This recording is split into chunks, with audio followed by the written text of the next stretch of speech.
എനിക്ക് അധികം സംസാരിക്കാൻ പറ്റുന്നില്ല. അച്ഛൻ പറഞ്ഞു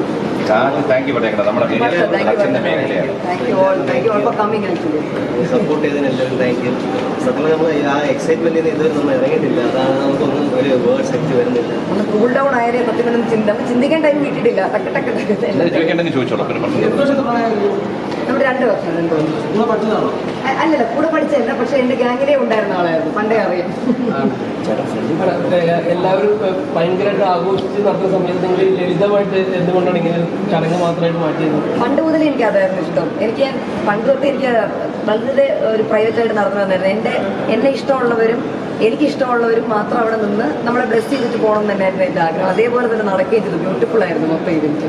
മാത്രമല്ല വരുന്നവരെ നമുക്ക് എല്ലാവർക്കും എല്ലാവരും അതനുസരിച്ച് നമുക്ക് സ്വീകരിക്കാൻ പറ്റും. ഭക്ഷണത്തിൻ്റെ എവിടെയാണെങ്കിലും കല്യാണത്തിൻ്റെ എവിടെയാണെങ്കിലും ചെറിയ തോതിൽ, കാരണം ഞാൻ നേരത്തെ പറഞ്ഞു കോവിഡ് നമുക്ക് പഠിപ്പിച്ചത് എന്താണ്, ചെറിയ തോതിലും നടത്താൻ പറ്റും.